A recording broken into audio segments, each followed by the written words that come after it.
బేతాళ కథలు. ఆగ్రహించిన దేవత. పట్టు వదలని విక్రమార్కుడు చెట్టు వద్దకు తిరిగి వెళ్ళి చెట్టుపై నుంచి శవాన్ని దించి భుజాన వేసుకొని ఎప్పట్లాగే మౌనంగా శ్మశానం కేసి రాసాగాడు. అప్పుడు శవంలోని బేతాళుడు, రాజా, ఏ దేవతను తృప్తిపరచటానికి గాను నీవు ఈ నిశిరాత్రి వేళ ఈ విధంగా శ్రమపడుతున్నావో నాకు తెలియదు గాని దేవతలను తృప్తిపరచటం మానవులకు సాధ్యమైన పని కాదు. ఒక్కొక్కసారి మానవులు చూపే భక్తి వాళ్లకు ఆగ్రహం కూడా తెప్పిస్తుంది. ఇందుకు తార్కాణముగా నీకు చెప్పులు కుట్టే మల్లడి కథ చెబుతాను విను అంటూ ఈ విధంగా చెప్పసాగాడు. ఒకప్పుడు నరకములో యమకింకరులు ఒక పాపిని ముళ్ళ మీదుగా నడిపించి కాళ్ళు చేతులు విరిచి కట్టి కాలిన ఇసుక దిబ్బ మీద పడేసి వెళ్ళిపోయారు. పాపి బాధకు తట్టుకోలేక గట్టిగా ఏడుస్తున్నాడు. అప్పుడు ఆకాశ మార్గాన వెళుతున్న ఒక దేవతా స్త్రీ వాడి ఆక్రందన విని జాలిపడి వాడున్న చోటికి దిగి వచ్చి వాడి కాళ్లల్లో గుచ్చుకున్న ముళ్ళన్నీ తీసేసి వాడి బాధ కొంత తగ్గించి తన దారిన తాను స్వర్గానికి వెళ్ళిపోయింది. అయితే నరకములో ఒక పాపి కాళ్ళు తాకినందున ఆమె చేతి వేళ్లకు నరక మలినం అంటుకున్నది. ఎంత ప్రయత్నించినా అది పోలేదు. ఆమె వేళ్లకు అంటుకున్న మాలిన్యాన్ని గురించి దేవతా స్త్రీలు అందరికీ త్వరలోనే తెలిసిపోయింది. చివరకు ఆ సంగతి దేవేంద్రుడి దాకా వెళ్ళింది. దేవేంద్రుడు ఆమెను పిలిపించి ఆమె వేళ్ళు పరీక్షించి ఈ నరక మాలిన్యం నీకెలా సోకింది అని అడిగాడు. ఆమె జరిగిన సంగతంతా దేవేంద్రుడికి చెప్పింది. అంతా విని దేవేంద్రుడు, దేవతవై ఉండి నీవు నరకానికి వెళ్ళటమే తప్పు. అక్కడ ఒక పాపి తాను చేసిన పాపాలకు గాను శిక్ష పొందుతుంటే నీవు జోక్యం కలిగించుకోవటం మరింత తప్పు. ఈ నరక మాలిన్యం వదిలిన దాకా నీవు భూలోకంలోకి వెళ్ళి అక్కడ చెప్పులు కుట్టుతూ ఉండు. నీ తప్పుకు ఇదే శిక్ష అన్నాడు. దేవత తన మాలిన్యం సాధ్యమైనంత త్వరలో వదిలేటట్టు అనుగ్రహించమన్నది. 1000 జతల చెప్పులు కుట్టేసరికి నీ మాలిన్యం దానంతట అదే పోతుంది అన్నాడు దేవేంద్రుడు.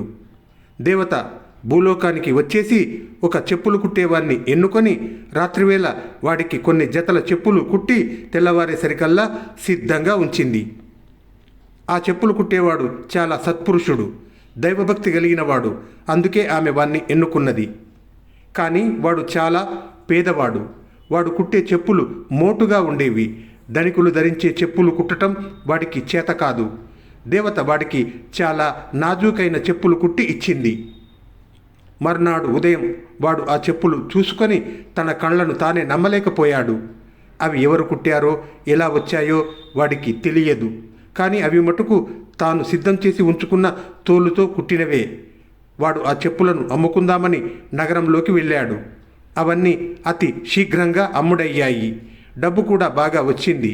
అందులో తన అవసరానికి కొద్దిగా ఉంచుకొని మిగిలినది పెట్టి మేలైన తోళ్ళు కొనుక్కొని వాడు ఇంటికి తిరిగి వచ్చాడు.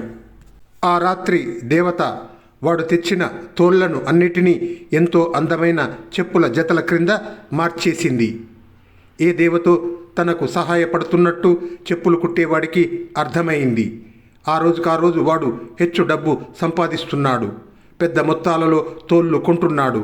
ఎంత తోలు కొన్నా అంత మర్నాటికల్లా దివ్యమైన పాదరక్షలుగా తయారై సిద్ధంగా ఉంటున్నది. కొద్ది రోజుల్లోనే వాడు సుఖంగా బ్రతికే స్థితికి వచ్చాడు. వాడి చెప్పులకు మంచి గిరాకీ, మంచి పేరు కూడా వచ్చింది. తనకు సహాయం చేస్తున్న దేవత పట్ల వాడికి భక్తి పొంగి పొర్లసాగింది. ఆ దేవత కోసం వాడు రాత్రివేళ పూజా ద్రవ్యాలు, గంధము, పుష్పాలు, తాంబూలము, ధూపము, దీపారాధన ఉంచసాగాడు. చెప్పులైతే మామూలు ప్రకారం తయారవుతూనే ఉన్నాయి కానీ తనపై ఇంత అనుగ్రహం కలిగిన ఆ దేవత తాను సమర్పించే వస్తువులలో ఒక్కటి తాకలేదు. దేవత ఆరగింపు కోసం ఫలాలు మొదలైనవి నైవేద్యంగా ఉంచాడు. వాటిని దేవత తాకలేదు. ఒకనాడు కొత్త బట్ట కొని తాంబూలంతో సహా దేవతకు అర్పించాడు. దేవత తీసుకోలేదు. ఒకరోజు పళ్ళెంలో కొన్ని రూపాయలు పోసి ఉంచాడు. మర్నాడు ఉదయం పోసిన రూపాయలు పళ్ళెంలో పోసినట్టుగానే ఉన్నాయి. చెప్పులు కుట్టేవాడు ఆ దేవతను ప్రార్థించాడు. ఓ దేవత, నీ వల్ల ఎంతో లాభం పొందుతున్నాను. అందుకు కృతజ్ఞతగా నేనిచ్చేది ఏది ముట్టవెందుకు?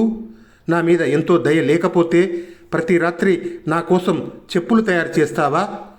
నేను భక్తితో ఇస్తున్న వాటిలో కనీసం ఒక పుష్పమో ఫలమో స్వీకరించి నాకు ఆనందాన్ని చేకూర్చు. నీవు నా నుంచి ఏదో ఒకటి తీసుకొని అనుగ్రహించేదాకా నా మనస్సుకు శాంతి ఉండదు అంటూ వాడు రోజు దేవతను ప్రార్థించసాగాడు. చెప్పులు కుట్టేవాడు చేసేదంతా దేవత గమనిస్తూనే ఉన్నది. వాడి భక్తి శ్రద్ధలకు ఆమె తనలో తాను నవ్వుకున్నది. కానీ వాడు ప్రార్థనలు మొదలుపెట్టాక ఆమె సహించలేకపోయింది. 2-3 రోజులు ప్రార్థించి విసిగి వాడే మానేస్తాడేమో అని ఆమె అనుకున్నది. కానీ ఆ రోజు వాడి ఆరాటం జాస్తి అవుతున్నది. వాడి ప్రార్థనలు దేవతను కలవరపరచసాగాయి. ఆ బాధపడలేక దేవత వాడి ఇల్లు వదిలేసి మరొక ధనికుడైన చెప్పులు కుట్టేవాడి ఇంటిని ఆశ్రయించింది. ఆమె చేతి మాలిన్యం చాలా వరకు పోయింది. ఇంకా కొద్ది వందల చెప్పుల జతలు మాత్రమే కుట్టవలసి ఉన్నది. ఈ రెండో చెప్పులు కుట్టేవాడి ఇంట చెప్పులు కుట్టే తోళ్ళు గుట్టలు గుట్టలుగా ఉన్నాయి. ఒక్క రాత్రిలో దేవత వాటిని అన్నిటినీ చెప్పుల జతల క్రింద మార్చేసి తన నరక మాలిన్యం పూర్తిగా పోగొట్టుకొని స్వర్గానికి వెళ్ళిపోయింది. ఇక్కడ మొదటి చెప్పులు కుట్టేవాడు దేవత తనను విసర్జించి పోయినట్టు తెలుసుకున్నాడు. తాను కొన్న తోళ్ళు చెప్పులుగా మారటం నిలిచిపోయింది. దేవత తనపై ఆగ్రహించింది. తన వల్ల ఏమీ అపచారం జరిగినది వాడికి తెలియదు.